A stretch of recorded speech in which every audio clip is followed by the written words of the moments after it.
В эфире новости, в студии Анастасия Кобызева. Здравствуйте. Вот главные темы. Ранее неизвестные минералы обнаружили в Мирнинском районе. В чем их особенности, как их назвали? Молодые специалисты Алроса участвуют в международном инженерном чемпионате КСИН. Какой проект представила команда? Сегодня можно будет наблюдать метеорный поток Дракониды. Почему он получил такое название?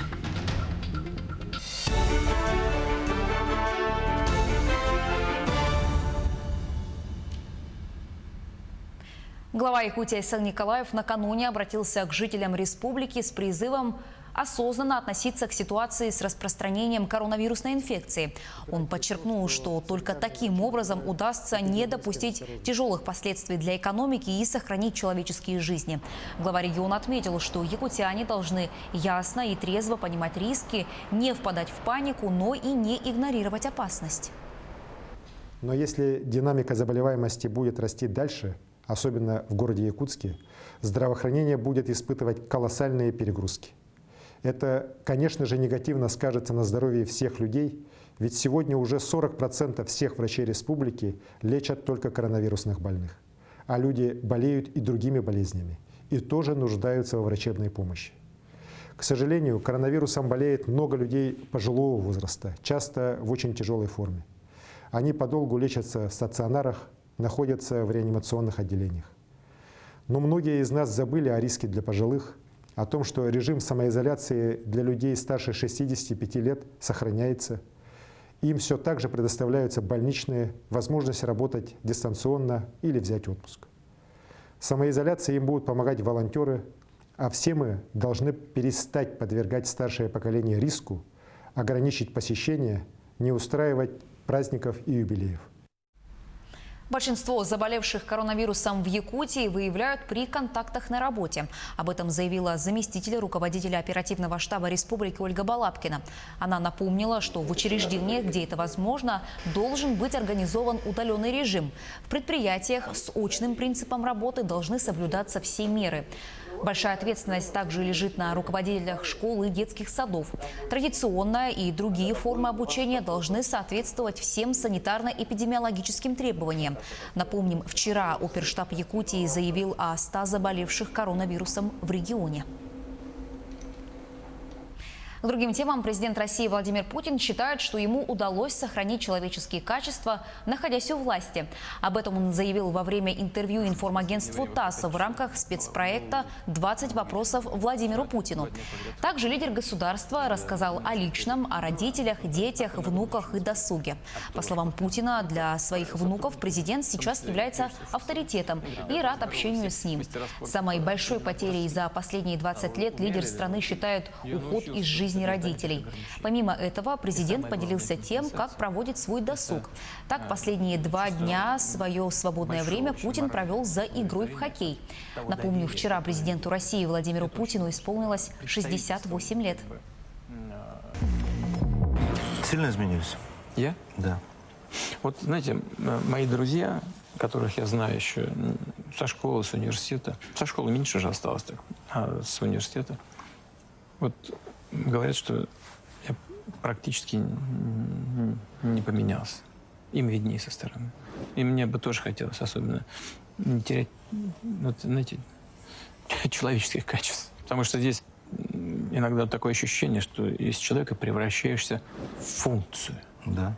Да, но мне кажется, что все-таки мне это удается сохранить, такие человеческие качества. Ранее неизвестные минералы обнаружили новосибирские ученые-геологи в кимберлитовой трубке «Интернациональная» в Мирнинском районе. Минералы получили название «Мирный-ит» и «Ботуобинскит». Минеральный вид «Мирный-ит» назван в честь города Мирный и Мирнинского кимберлитового поля. «Ботуобинскит» назван в честь специалистов Ботуобинского геолого-разведочной экспедиции, первооткрывателей трубки «Интернациональная». Отмечается, что утверждение минералов было непростой задачей из-за их сложного состава и небольшого размера – менее 1 миллиметра. Для исследования ученым пришлось проделать большой объем работ. Команда молодых специалистов Алроса приняла участие в международном инженерном чемпионате КСИН. Создан конкурс по указу правительства России с целью популяризации инженерных профессий. Это сегодня самое престижное соревнование по решению инженерных задач, посвященных вопросам развития предприятия, региона и страны по направлениям топливно-энергетического и минерально-сырьевого комплексов. Какой проект представила команда «Алроса» и какого результата добилась, расскажет Роман Муконин.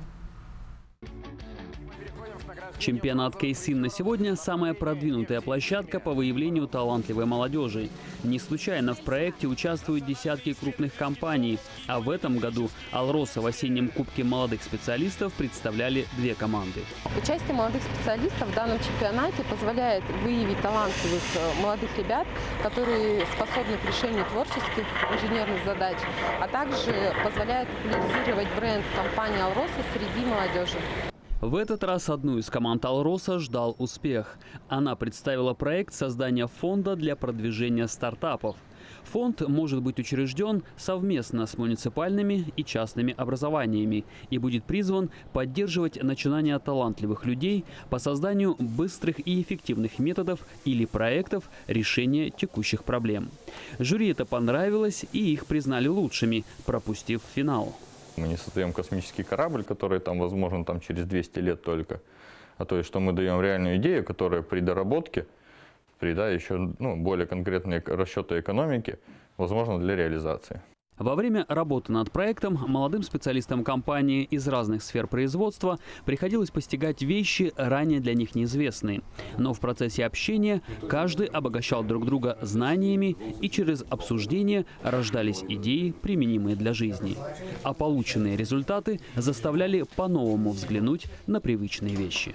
Сейчас есть платформа «Потенциал Алроса», «Алроса Класс», то есть все это основано на нашей компании, так скажем, закрытая форма инноваций. Нужно расширяться и привлекать инновации извне, то есть вот как раз-таки новые стартапы, потому что во многих других сферах есть проблемы, которые схожи с нашими, и мы можем применить их решения на примере своей уже компании. В декабре состоится онлайн-финал международного конкурса, куда уже отобраны 18 команд, представляющие ведущие корпорации и компании постсоветского пространства. Роман Муконин, Роман Ларин, телеканал «Алмазный край». Накануне в небе над Якутском на привокзальной площади в небо взмыл первый аэростат. На воздушном шаре надпись «95 лет авиации Якутии». Именно 8 октября в столичном небе в 1925 году появился первый самолет. И вот спустя почти век в небо поднялся первый воздушный шар. Аэроклуб намерен привлечь к воздухоплавательному спорту молодежь и всех неравнодушных к романтике. Тему продолжит Юлия Михайлова. Ну давай так сделаем. Отойдете, я слегка попробую приподняться. Мастер спорта по воздухоплаванию из Кунгура Пермского края прилетел в Якутск, чтобы помочь первым воздухоплавателям региона. Мы буквально созвонились, за 2-3 дня решили вопросы. Я взял отпуск и прилетел в ваш прекрасный край. Полет посвящен 95-летию якутской авиации. Но почему в регионе появился сначала самолет и спустя почти столетие воздушный шар? Во всем мире все происходит наоборот. Так шар нужно было на чем-то привезти, привезли на самолете, вот и все. Воздухоплавание сегодня наиболее развито в Подмосковье, Великих Луках, в Пятигорске, Нижнем Новгороде. А в Кунгуре, Пермском крае, ежегодно проходит федеральный фестиваль «Небесная ярмарка Урала». К нам есть гости из Японии, из Казахстана приезжают люди, из Польши, с Америки как-то приезжали ребята, со всей России, соответственно. То есть это большой такой праздник не только для воздухоплавателей, но и для всего региона. И в наш регион может привлечь немало туристов массовая увлеченность воздухоплаванием. Подготовительная работа у нас длилась довольно долго. С 2017 года мы занимались регистрацией аэростата, получали необходимые знания и навыки. Якутские организаторы воздухоплавания – все профессиональные авиаторы и понимают, что полет на таком воздушном судне должен быть в первую очередь безопасным. Отвечаю за техническое состояние аэростата, чтобы было все исправно, все узлы, агрегаты и так далее. Если на самолете летали все жители региона, то на воздушном шаре пока никто. И первым пассажиром может оказаться любой, неравнодушный к романтике.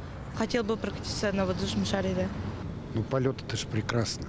Испытать тот восторг, когда человек поднимается, начинает парить, как птица. Юлия Михайлова, Владимир Павлов, телеканал «Якутия-24».